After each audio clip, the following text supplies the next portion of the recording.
പെട്ടെന്നൊരു ദിവസം അനൂപിനെ കാണുകയാണ്. അനൂപിനെ അങ്ങനെ ഞാൻ ചെറിയ ചെറിയ വേദികൾ ചെയ്ത് അങ്ങനെ അതല്ല, ഒരു ദിവസം നോക്കുമ്പോൾ ഏതോ നസീർക്കയുടെ കൂടെയോ ഏതോ അല്ല ആരുടെ കൂടെ ആയിരുന്നു അനൂപിനെ ആദ്യം കണ്ടത് ഞാൻ ഓർക്കുന്നില്ല. ഒരു പയ്യൻ വരുന്നു, പയ്യൻ വന്നിട്ട് ഒരു പൊളിക്കാൻ അങ്ങ് തുടങ്ങിയിട്ട് ഉഗ്രൻ ശബ്ദാനുകരണങ്ങൾ, നമ്മൾ ആരും അത്ര എളുപ്പത്തിൽ ചെയ്യാത്ത, അതുവരെ ചെയ്ത് കേട്ടിട്ടില്ലാത്ത ശബ്ദങ്ങൾ പെർഫെക്റ്റ് ആയിട്ട് ചെയ്യുന്നു. അന്ന് ഞാൻ അനൂപിനെയൊക്കെ ശ്രദ്ധിച്ചു. അത് കഴിഞ്ഞിട്ട് എല്ലാവർക്കും പെട്ടെന്ന് അനൂപിനെ കണ്ടാൽ ഓർക്കും, അല്ലെങ്കിൽ അനൂപിനെ ഏറ്റവും കൂടുതൽ തിയേറ്ററിൽ ചിരി കിട്ടിയ ഒരു വേഷം എന്ന് പറയുന്നത് ആക്ഷൻ ഹീറോ ബിജു എന്ന് പറയുന്ന സിനിമയിൽ ഒരു ചീട്ടുകളി സംഘത്തിനെ ഓടിക്കുന്നുണ്ട്. നെവിൻ ഓടിക്കുമ്പോൾ ആ കൂട്ടത്തിൽ കാല് വയ്യാത്ത ഒരാളായിട്ട് ഓടിക്കൊണ്ട് അനൂപ് പറയുന്നുണ്ട്, സാറേ എന്നെ എപ്പോ വേണേലും പിടിക്കാമല്ലോ, ബാക്കിയുള്ളവന്മാരെ പിടിക്കേ എന്ന് പറഞ്ഞുകൊണ്ട് ഓടുന്ന ആളാണ് അനൂപ് പാല. അനൂപ്, എന്തുണ്ട് മിമിക്രി വിശേഷങ്ങൾ? പുതിയത് കുറെ പരീക്ഷണങ്ങൾ നടന്നുകൊണ്ടിരിക്കുന്നു. പഴയതെല്ലാം ക്ലാരിറ്റി പോകാതെ നോക്കുക എന്നുള്ള, പഴയതിന്റെ ക്ലാരിറ്റി പോകാതെ നോക്കുന്നു, പുതിയതിന്റെ പരീക്ഷണം നടക്കുന്നു. വലിയ കാര്യമാണത്.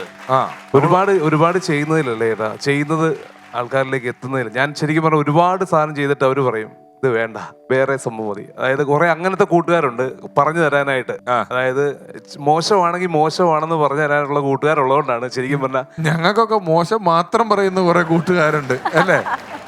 അനൂപിന്റെ പ്രകടനം ചേട്ടനും കണ്ടിട്ടുണ്ടോ? സ്റ്റേജിൽ കണ്ടിട്ടുണ്ട്, ഇഷ്ടം പോലെ ചെയ്തിട്ടുണ്ട്. അനൂപ്, വേറെ പുതിയ സിനിമകൾ വിശേഷങ്ങൾ? പുതിയത് ഒന്ന് രണ്ടെണ്ണം ഇങ്ങനെ പറഞ്ഞൊക്കെ വെച്ചിട്ടുണ്ട്. അത് കോവിഡിന്റെ സമയത്ത് കുറച്ച് നീണ്ടൊക്കെ പോയി. അതെ, അനൂപിന്റെ പ്രകടനങ്ങൾ എന്തെങ്കിലും ഉണ്ടോ അനൂപ് ഞങ്ങൾക്ക് വേണ്ടി ഇന്ന്? തീർച്ചയായിട്ടും നമ്മുടെ ശരിക്കും ഞാൻ സലീമേട്ടനെ അനുകരിച്ചുകൊണ്ടാണ് മിമിക്രിയിലേക്ക് വരുന്നത്. അതെ, സലീമേട്ടന്റെ ശബ്ദം ഒന്ന് ചെയ്യാം. അതെ, അദ്ദേഹത്തിന്റെ ശബ്ദത്തിന് ഡയലോഗുകൾക്ക് ഒരു പ്രത്യേകതയുണ്ട്. നാടക ഡയലോഗുകൾ പോലെ ഒരു വേരിയേഷൻ ഉണ്ട്. അതായത് ചട്ടമ്പിനാട് എന്ന് പറയുന്ന സിനിമയ്ക്കകത്ത് അദ്ദേഹം വാ തുറന്നു കഴിഞ്ഞാൽ നമ്മൾ ചിരിക്കും. അതിനകത്ത് ഒരു ഹിറ്റായ ഒരു ഡയലോഗ് ഉണ്ട്.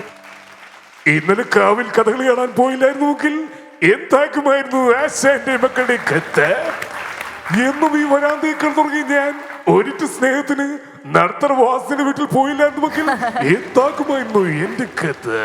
കേക്കാം കേക്കാം മല്ലയെന്ന് വിളിച്ചേ ഞങ്ങളോട് വേണ്ടായിരുന്നു മല്ലയ്യ, വേണ്ടായിരുന്നു. ഇനി നമ്മുടെ ബാബുരാജ് ചേട്ടൻ, അദ്ദേഹത്തിന് ഒരു പ്രത്യേക ക്യാരക്ടർ ചെയ്തൊരു വേഷമാണ് നമ്മുടെ സോൾട്ട് ആൻഡ് പെപ്പർ എന്ന് പറഞ്ഞ സിനിമ. ശശിയേട്ടാ ഇതൊന്നും എടുത്തരേ, മല്ലിപ്പൊടി 100, മുളക് പൊടി 50, ഉള്ളി 1 കിലോ, 2 രാധാസ്.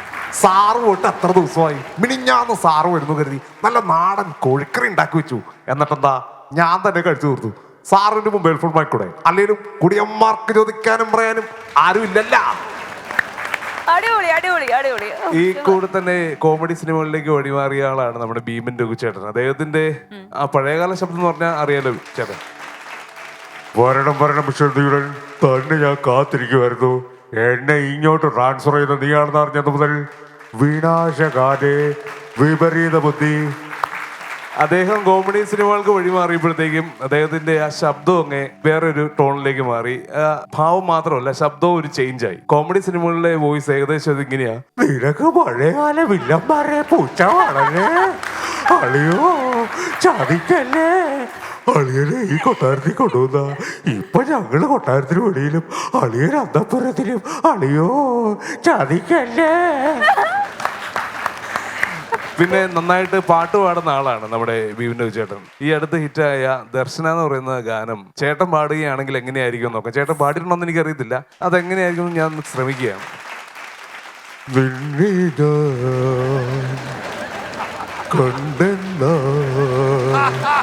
നെഞ്ചിൽ പൂക്കും പ്രളയ ശലഭമിത ദർശന സർവം പദായൻ സായുജ്യം ദർശന എൻ ജീവന സായുജ്യം ദർശന പ്രേമാമൃതം എന്നിലേകു ദർശന.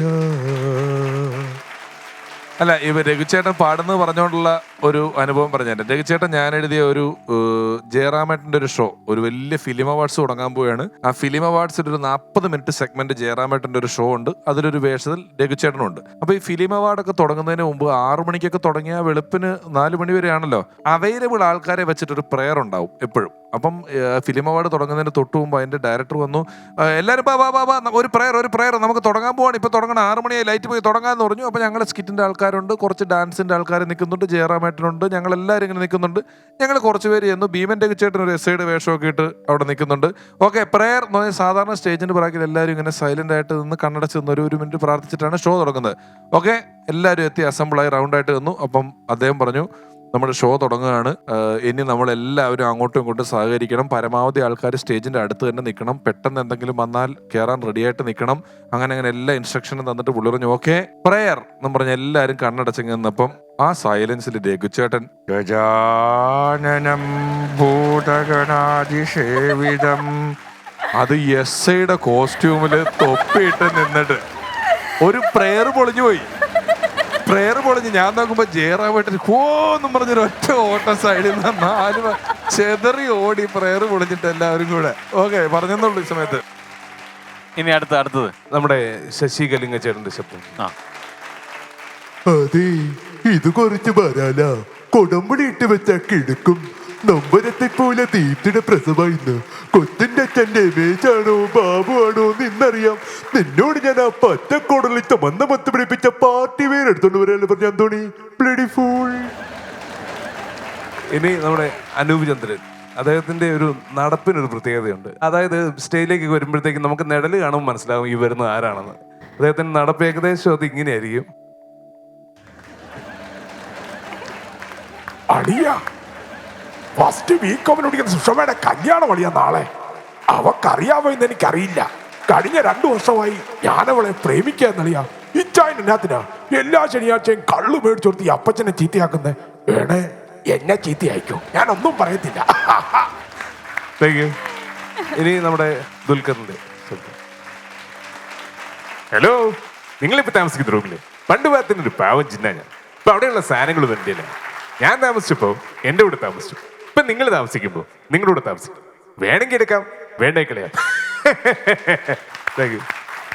അതായത് നമ്മുടെ CIA എന്ന് പറയുന്ന സിനിമയ്ക്കകത്ത് അമേരിക്കയിൽ ചെല്ലുമ്പോൾ അവിടെ നമ്മുടെ ജിനു ജോസഫിന്റെ ശബ്ദം. ജിനു ജോസഫ് ദുൽഖറിനോട് പറഞ്ഞ ഡയലോഗ് ഉണ്ട്. ഇവന്റെ ഈ ഇരിപ്പ് കാണുമ്പോഴാ എടാ ഇങ്ങനെ ഞാനും ഇരുന്നിട്ടുണ്ട്. 97 റബ്ബറിന്റെ വില 24 രൂപയായപ്പോ വീടിന്റെ മുന്നിൽ കിടന്ന 3-4 വണ്ടി ബാങ്കുകാർ കൊണ്ടുപോയി. സ്നേഹിച്ച പെണ്ണിനെ വേറൊരുത്തൻ കെട്ടിക്കൊണ്ട് പോയി. എന്നിട്ട് ഞാൻ തളർന്നോടാ. ഇവിടെ അന്തസ്സായിട്ടല്ലാണ് ജീവിക്കുന്നത്. ചേട്ടാ DK കാണിച്ചില്ല അപ്പൊ അതുപോലെ യങ്സ്റ്റർ ആക്ടേഴ്സിൽ ആരൊക്കെ വേറെ ആരെങ്കിലും ഒക്കെ? അതെ, ആറ്റിക്കലാണോ വീട്? ആറ്റിക്കൽ HDFC ബാങ്കിൽ ജോലി ചെയ്ത ഒരു ഭാസ്കരവനെ അറിയോ? അതെയോ, his my close friend from Bangalore. പ്രശ്നം ഈ ഫോണിന്റെ വീടിനൊന്നുമല്ല. ഇങ്ങനെ പെൺകുട്ടിയോട് സംസാരിക്കാൻ അറിയുന്നുണ്ടാ. അതറിയാമെങ്കിൽ വിളിച്ചൊരു സോറി പറഞ്ഞൂടെ? ദോശ ആയിരിക്കണല്ലേ ഭൂപ്പോ. Correct.